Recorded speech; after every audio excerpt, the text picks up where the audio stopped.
And Tennessee Representative Chuck Fleischmann joins us now from Chattanooga. Congressman, thank you for joining us. Thank you, sir. What are you being told right now about the investigation? Well, there's an ongoing investigation. Obviously, this is a very sad day for Chattanooga, my hometown, a very sad day for America. I know this. Federal, state, and local officials are all working very closely together, gathering information. Resources are pouring into Chattanooga to help solve or help to find out what went wrong in this horrible, horrible, tragic event today.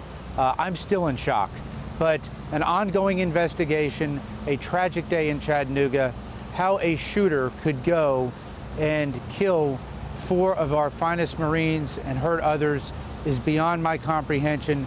It's just a very sad day. Congressman, as you know, federal authorities initially called this a case of domestic terrorism, and then they walked that back a little bit. What's your understanding of how this is being classified right now?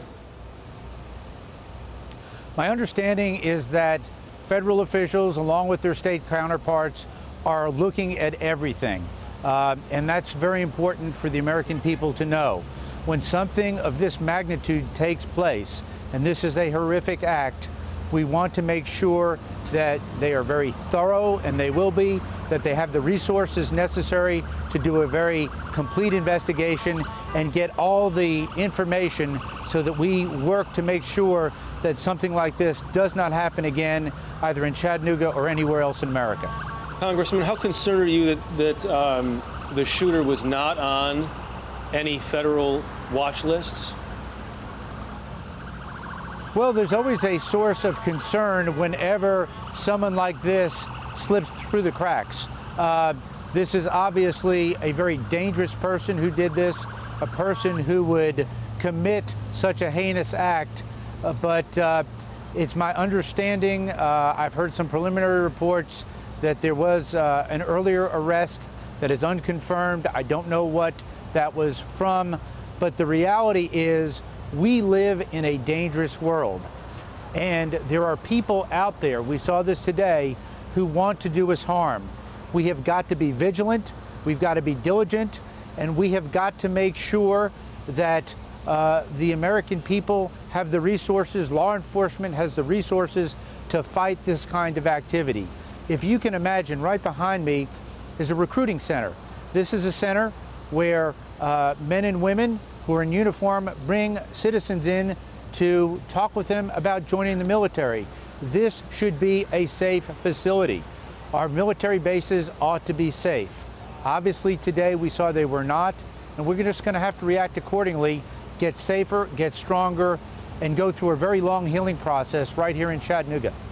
But Congressman, one of the problems here is that they try to keep these recruiting facilities as accessible as possible so they can recruit people and bring them in. Sure. And now they've become a target. Are you concerned there could be more potential attacks in Tennessee or other places around the country? I think because of the very dangerous world in which we live and the horrible rhetoric that comes from our enemies, we have got to be always on guard. The margin for error is zero out there, and yes, I'm concerned. I'm concerned as a Chattanoogan and as a Tennessean, as a member of the United States House of Representatives. I serve on the Homeland Security Appropriations Subcommittee on Appropriations, and we've got to make sure that we appropriate the funds necessary to keep the American people and the American servicemen and women safe. This is a horrible act. This is a sad day in Chattanooga history, and this is a bad day for America, and we need to work hard to try to prevent similar occurrences in the future. Am I concerned? Yes. This is not the world I grew up in. The world I grew up in, and I'm 52, was a safer, sounder place. And the rhetoric that I hear today from our foes in ISIS, from our foes in Iran, for those who would wish to do us harm, we've got to take that seriously, and we have got to react accordingly. Congressman Chuck Fleischmann joining us from Chattanooga. Our thoughts with you and all the people of Tennessee. Thank you very much. Thank you, sir.